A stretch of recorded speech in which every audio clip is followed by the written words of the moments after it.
Hallo und herzlich willkommen zurück.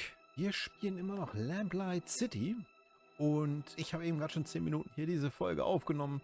Leider habe ich dabei festgestellt, dass die Aufnahme nicht korrekt lief. Das ist natürlich blöd, aber hilft ja nun nicht. Das heißt, wir machen es jetzt normal und ich versuche das so gut wie es geht, meine Reaktion nochmal, ja, genauso wiederzugeben. Also erstmal sprechen wir mit ihm hier. Begging your pardon, officer. Yes, what is it, sir? So. Is there anything you can tell me about Desiree Lathan? I couldn't really say. Come now, I'm trying to help this investigation. Any small detail would be useful. Ja, wir haben ja in der letzten Folge dafür gesorgt, dass der andere Officer jetzt weg ist, weil der so karrieregeil ist und sich beweisen muss. Und der hier ist wohl relativ neu, so wie das aussieht. Und den können wir vielleicht überreden, dass wir den Tatort besichtigen dürfen. Well, I haven't really looked over the crime scene too much. It's rather gruesome, you see. Mhm. Is the body still here? Yes, what's left of it at any rate. Ja, und die Dame ist ja abgebrannt, wie wir erfahren haben. Und wir suchen ja diesen Serienmörder, der hier eventuell oder eventuell auch nicht zugeschlagen hat. Miss Lathan was only identified by the tattoo on her foot. Ja, und die habe ich in der letzten Folge nicht, sondern in meinem ersten Aufnahmeversuch heute auch schon angemerkt, dass man das ja wohl faken kann. Das heißt, ist das denn, wenn die verbrannt ist, wirklich die Person?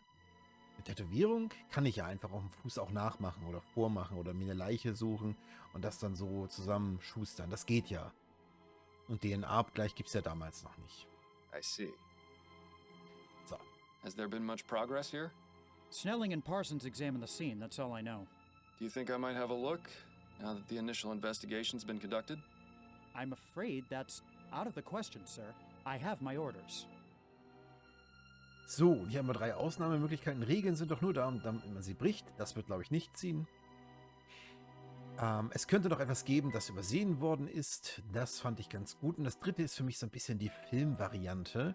Ich verspreche, dass es überhaupt nicht lange dauert. In and out, 5 Minuten und so weiter. Das habe ich genommen. Mal gucken, was passiert. I'll be in and out before you know it. I'll leave no more trace than a ghost. Und? If Parsons were to catch you, my career would be over. Oh, klappt nicht. Trust me, he won't be back for some time. I swear on my honor as a former member of the New Bretagne police. Und? All right, I suppose you can Sehr go schön. in for a moment, but please be quick about it. Thank you, Officer Kane. I promise this will stay between us. I just love rookie officers. They're so gullible. I once got one to shine my shoes for a week after convincing him it was department policy. Good times. Los geht's. Thanks for your time, officer. Not a problem. Hier schnell gucken, komm. Wir nutzen das schnell aus. Rein in die Bude. Und um Gottes That's Willen. certainly a pungent aroma. I can see why the officer stuck to the living room. Ja, das muss gut miefen. Surprisingly modest quarters for a grande dame. You'd never guess she could buy out the likes of you and me 1,000 times over. Mhm. Ja, also eine sehr reiche alte Frau. Das ist sie nämlich hier. Das weiß ich, weil ich vorhin das Bild angeklickt habe. Und mal gucken, was wir noch so an Hinweisen finden. Vielleicht gibt es ja noch 1 oder 2 Dinge. It looks as though Miss Lathan was in the middle of writing something. Brief? It's an article from Brentwell magazine. Aha. Das innere Feuer entfachen von Desiree Lathan für das Brentwell Magazine. Wir alle kennen den Gedanken des inneren Feuers, ein Begriff, der unseren Sinn für Leidenschaft oder Hingabe beschreiben soll. Aber wie wäre es, wenn dieses innere Feuer eine eher physikalische Natur hätte? Wie wäre es, wenn also jeder von uns die Möglichkeit hätte, ein echtes Feuer in unseren Körpern zu entfachen? So ein bisschen Human Torch-mäßig. Igniting the fires within. A bit on the nose, wouldn't you say? Classic Brentwell. They have a reputation for making their writers go to extremes for their articles, all for the sake of entertainment. Tja, vielleicht ist es so ein bisschen die Bildzeitung dieses Spiels. Man weiß es nicht. Was mir gleich aufgefallen ist, ist, dass natürlich das innere Feuer und sie ist abgebrannt und man sieht kein Brandherd so ein bisschen, ne? Also das könnte natürlich zusammenhängen oder das hat der Attentäter genau so gebaut. Perhaps we should pay their offices a visit, see exactly what it was Miss Lathan was doing for them. Bing! Okay. Den Müll durchsuchen, Baphomets Fluch 1. Los geht's. Some crumpled up letters. They look to be of the romantic variety. They're from the same person, one Peter Andrews. It's always sad to see a case of unrequited love. Hm. I'm thinking we should find out who this Peter Andrews is. Okay, wer ist Peter? Good idea. Now, are you finally willing to admit that looking through rubbish does yield results sometimes? Fine, you win. But I don't think I envy your prize. Okay. Vorleserik. Liebste Desiree, ich biete dir mein Herz, auch wenn ich dir nicht meine Hand anbieten kann. Wenn nur die Umstände anders wären. Dann müssen wir natürlich klären, welche Umstände das sind und was der da vielleicht mit zu tun hat. Warum müssen Leben und Liebe so grausam sein? Ich muss dich weiterhin aus der Entfernung lieben und anbeten. Ich kann nur hoffen, dass diese Gefühle auf Gegenseitigkeit beruhen. In Liebe, Peter. Der zweite Brief. Meine liebste Desiree. Erneut muss ich dir meine Liebe gestehen. Auch wenn du mir auf keinen meiner Briefe bisher geantwortet hast, hege ich immer noch die Hoffnung, dass du für mich empfindest, was ich für dich empfinde. Ich bleibe dir immer treu ergeben. Wenn du nach mir rufst, wähle ich sofort an deine Seite. Wir werden in baldiger Zukunft als Mr. und Mrs. Peter Andrews verbunden sein. In Liebe, Peter.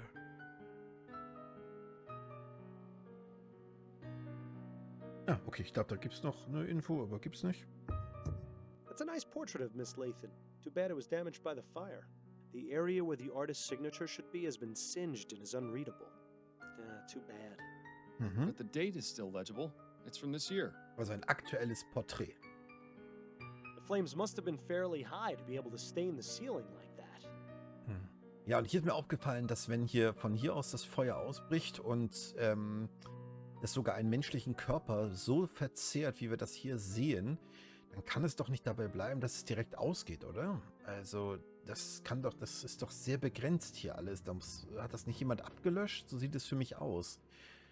Und wir sehen ja auch, dass es hier nicht tropft oder so etwas. Also die Feuerwehr, die es dann da vielleicht nur in sehr eingeschränkter Form gab, war auch nicht hier. Das heißt, also für mich stinkt das hier alles zum Himmel und das ist nicht die abgebrannte Alte auf dem Bett, die hier so muffelt. So, gucken wir weiter. Nachttisch. There's a letter in here. Aha. Liebe Miss Lathan, mit diesem Schreiben möchte ich Ihnen mitteilen, dass wir Ihre Bitte, den Begünstigten in Ihrem letzten Willen und Testament zu ändern, erhalten haben. Bitte kommen Sie in die Kanzlei von Usher und Price in der Cadman Street 72 in... Ich kann es nur so urdeutsch aussprechen. Worcester. Nein, das ist natürlich nicht richtig. Chester? Nee, Worcester? Irgendwie, keine Ahnung, ich weiß es nicht. Muss ich mir nochmal angucken. Sodass wir die Dokumente durchsehen und die entsprechenden Änderungen vornehmen können. Mit freundlichen Grüßen, Jonas Usher. Also, This just keeps getting more and more interesting. wer hat also ein Interesse daran, dass sie tot ist? Vielleicht hat sie das Geld bekommen. Ist sie das wirklich? Wir müssen noch mehr Hinweise sammeln. The law firm of Usher and Price isn't too far from here. I think it's definitely worth paying him a little visit. Mhm. Bing. Okay. Ja, und der Elephant in the Room ist natürlich hier. Das ist in der Mitte. Machen wir als letztes. Odd. Another pile of ashes under the bed. Looks as though whatever she kept underneath got burned too. Ja, und jetzt weiß man natürlich nicht, was hat er als erstes Feuer gefangen. Ist das hier unten vielleicht so eine Art Brandbeschleuniger gewesen, der dann durchs Bett geschlagen hat? Oder wurde das zusätzlich vernichtet? Und warum ist das nicht durch den Boden gebrannt? Und also, das passt für mich alles nicht. Or it could be that whatever was under the bed is what caught fire in the first place.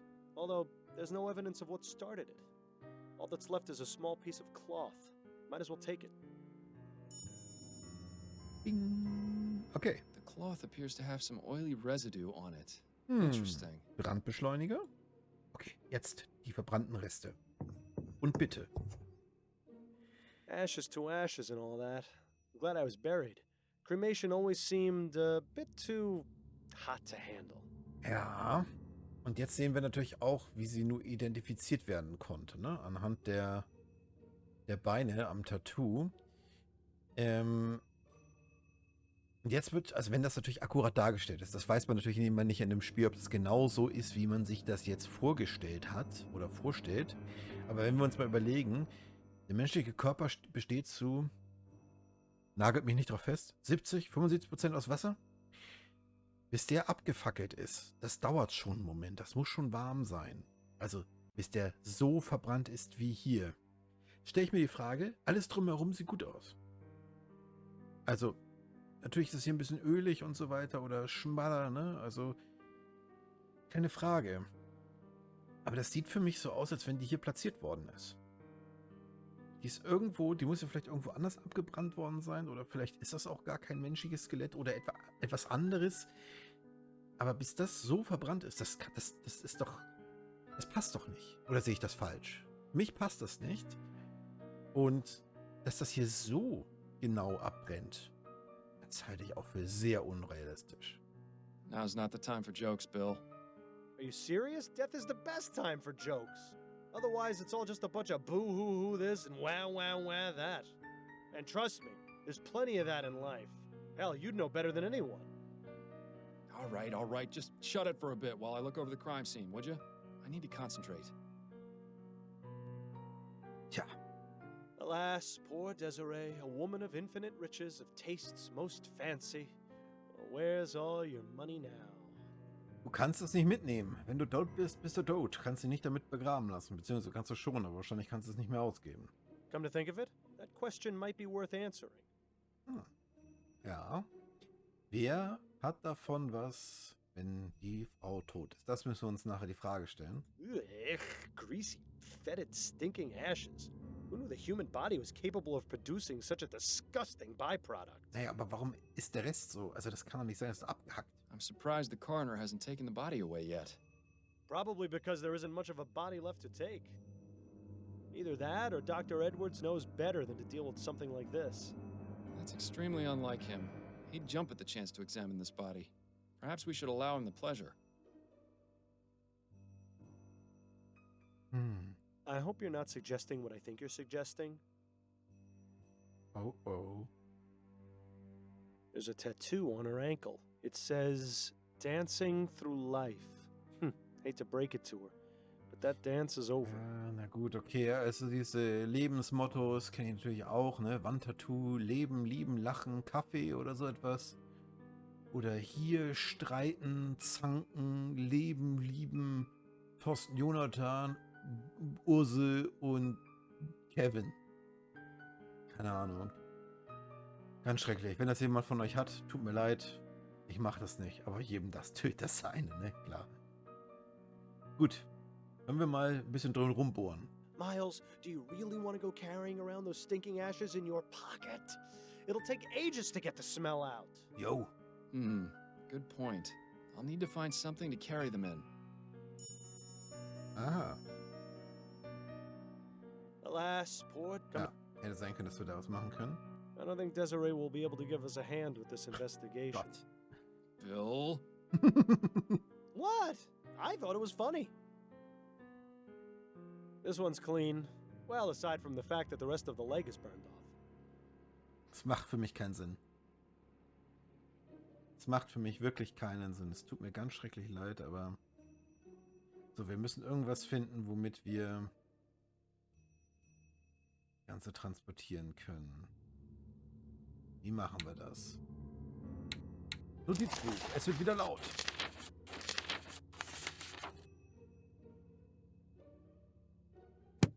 Ja, einen Behälter finden.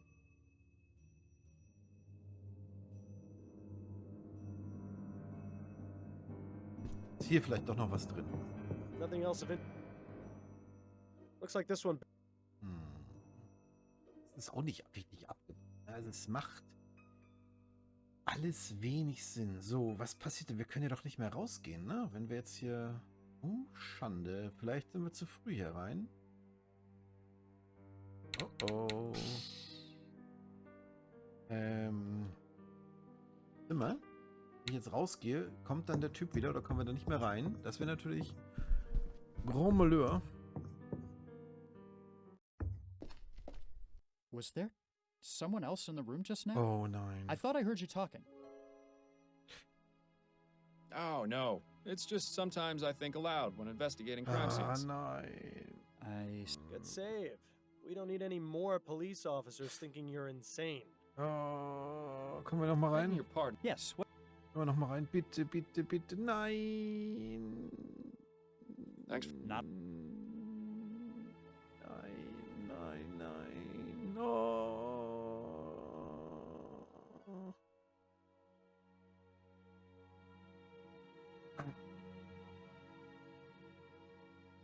Gibt's doch nicht.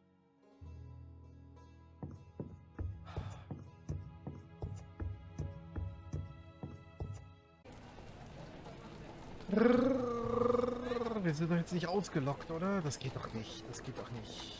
Das geht doch nicht. Ach, guck mal. Well, if no one's cleaned up, you might as well do them the...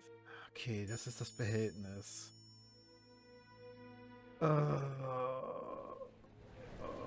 Kommen wir da jetzt noch rein? Das wäre so schlimm, wenn nicht. Bitte, bitte, bitte. I'm afraid I need to have another look inside Miss Lathan's room. Oh, Officer please. Payne. All right, but please. Oh, thank God. Okay. Gut. Jetzt holen wir uns nochmal ein Sample. Ja, heftig. Oh, Miles, really? You... It's vital to the investigation that we Yeah. find out if This anyone is can where- tell. Fair enough. I suppose this isn't the most unpleasant thing you've carried around before. Okay, jetzt geht es. Remember that time we had to go looking for that murder victim's missing head? I'd really rather not, actually.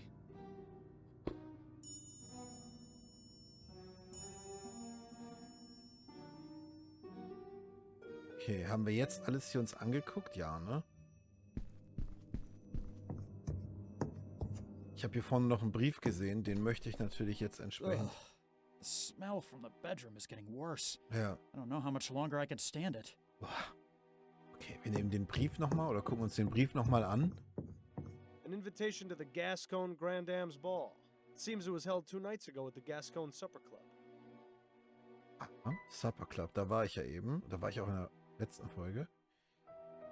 Okay, was haben wir an Aufgaben? Schauen wir nochmal rein. Den Gerichtsmediziner müssen wir finden. Da müssen wir die Asche untersuchen lassen. Mit dem Anwalt reden und das Magazin müssen wir irgendwie mal auskundschaften. Hat so viele Aufgaben. Was machen wir denn als erstes?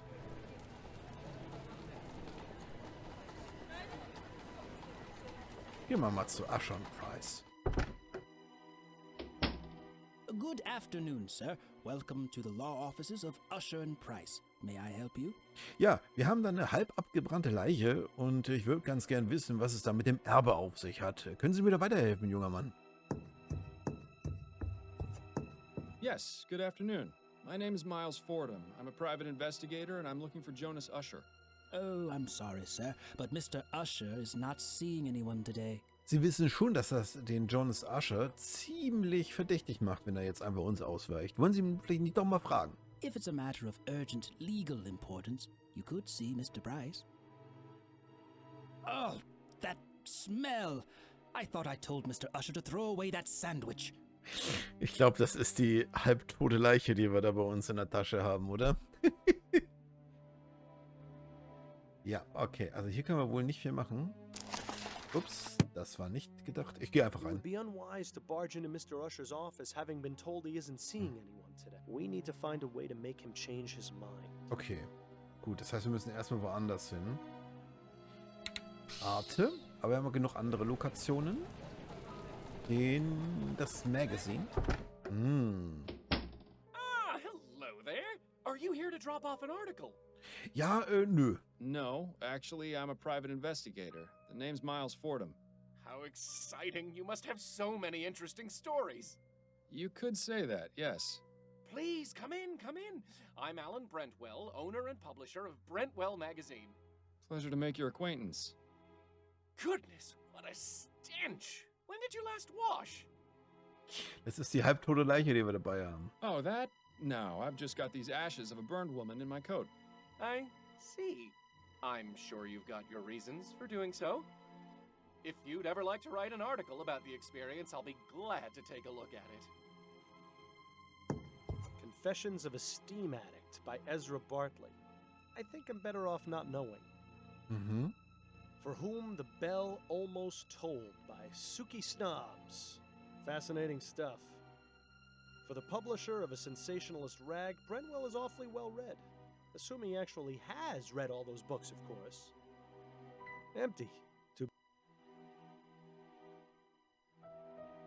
I can only begin to imagine how many lurid and salacious articles are kept in those cabinets.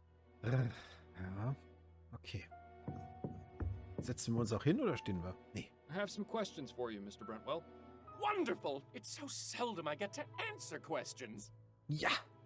Und los! What made you decide to start this business? I always wanted to be a journalist. I never had much luck with any of the local papers, though. So I decided to start my own.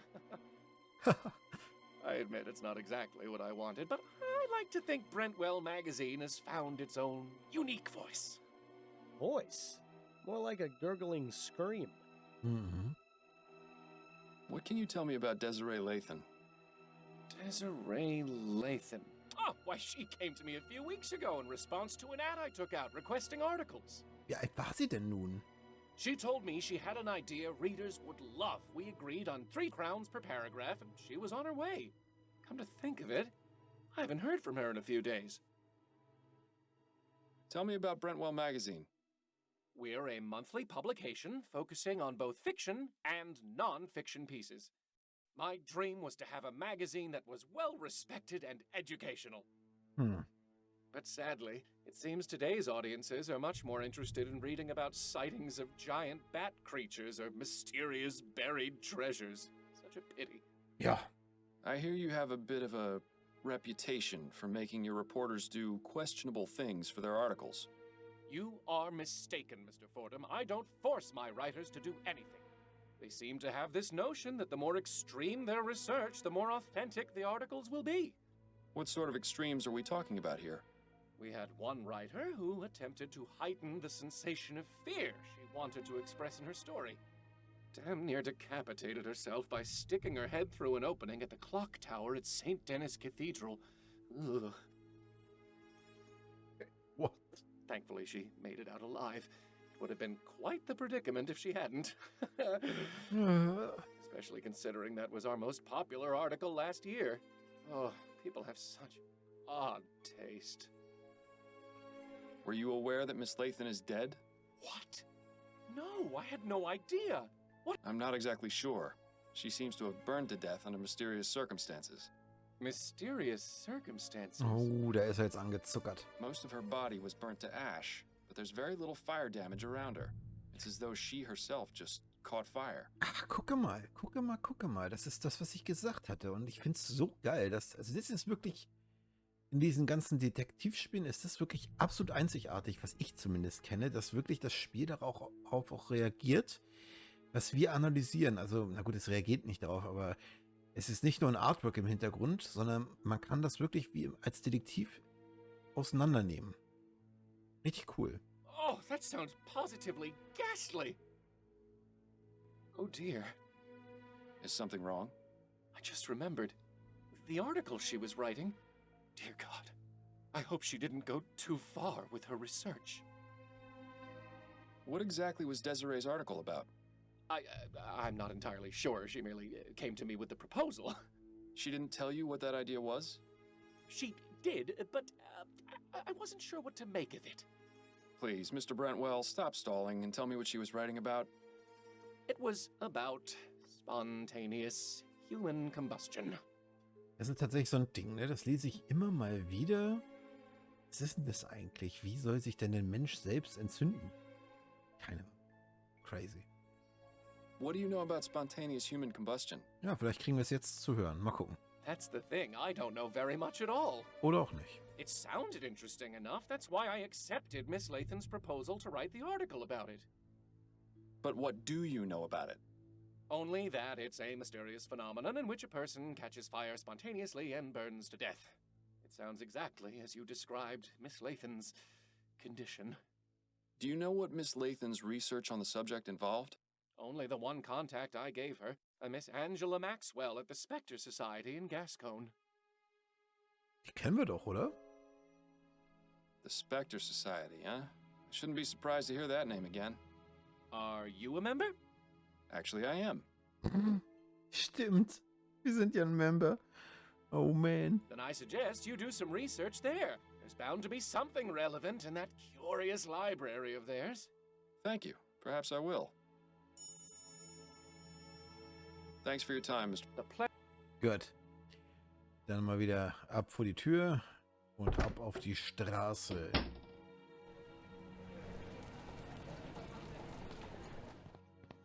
So.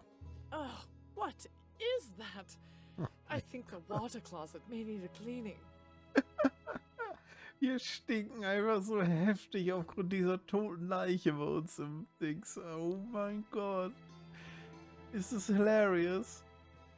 Ben Kleister, ich bin wirklich leicht zufriedenzustellen. So, Charlotte. Excuse me. Ugh, get away from me, you horrid man. You smell like rotting flesh. Korrekt? You're not gonna make too many friends with those ashes in your pocket, Miles. Ja, okay. Dann sollten wir vielleicht auch nicht nach Hause gehen, sondern zum Gerichtsmediziner. Und die nächsten, die uns... Dear Lord, what is that smell? Did you step in something out there, Fordham? Private investigation is a dirty job, Upton. You know that. Got a moment, Upton? Yes, but Ja. Gerichtsmediziner. Would it be possible for me to access the mortuary? the mortuary? What for? I'd like to consult with Dr. Edwards. All right, but be careful. Make sure you don't let Snelling see you back there. Wir versuchen That's it es. for now. Better get back to it then. Ist das... Sure was nice when that sign didn't apply to us. Weiß nicht, was da steht. Können wir da rein?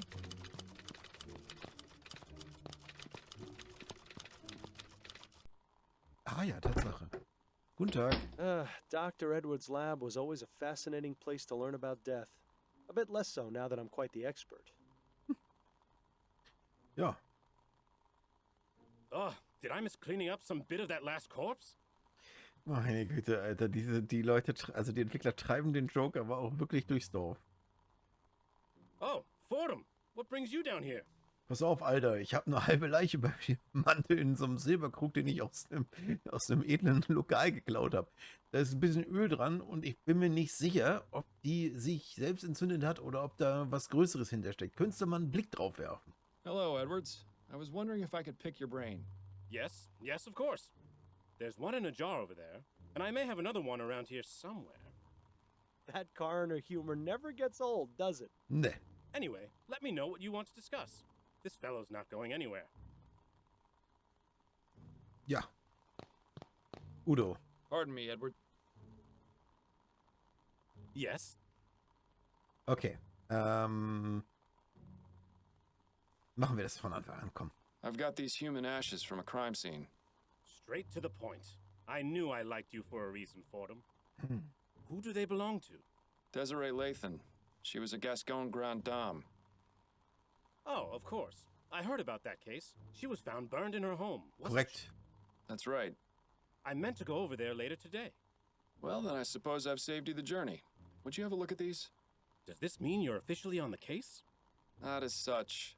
In fact, I'd appreciate it if you didn't mention I'd been here.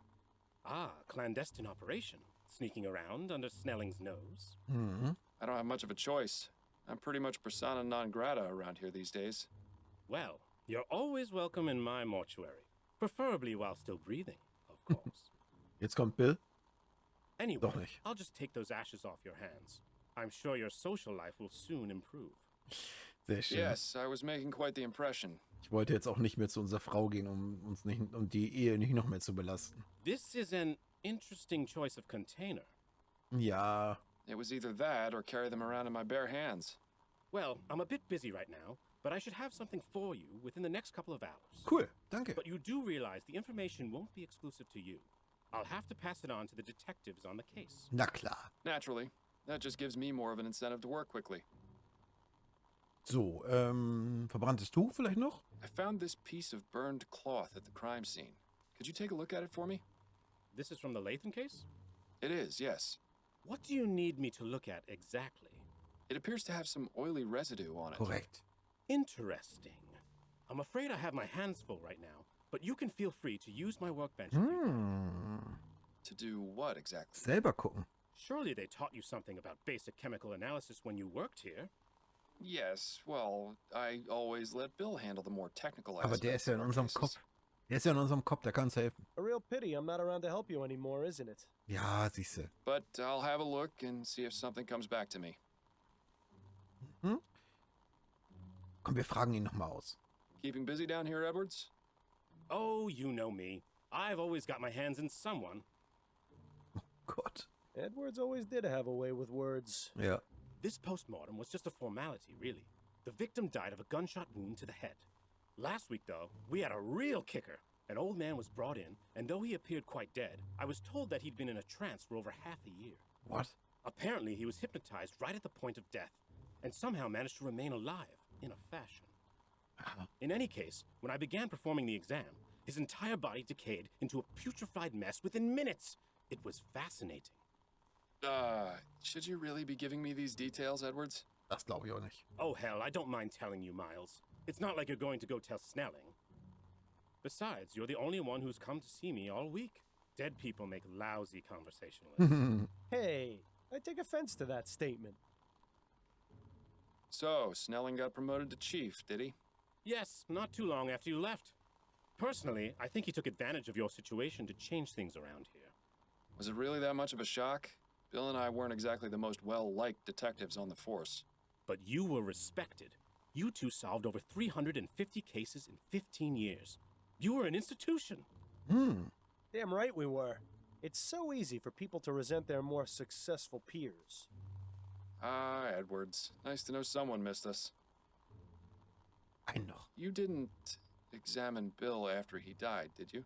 Ha! He wishes. No, there was nothing inconclusive about his death. He died from impact after falling from the roof of a building. Why? Was there something else I should have looked into? No, I was just curious. As fond as I am of Edwards, it would have been a bit much for him to go poking around my insides. Thanks. That's all I needed to know for the moment. Anytime, Fordham. Ja, ich glaube, jetzt haben wir erstmal einiges wieder geschafft, diese Folge. Voilà. Und in der nächsten Folge geht's weiter. Ah, ich kann ihn nicht platzieren. Na gut, muss so gehen. Macht es gut, liebe Freunde. Wie immer herzlichen Dank fürs Zuschauen. Bis dann und tschüss.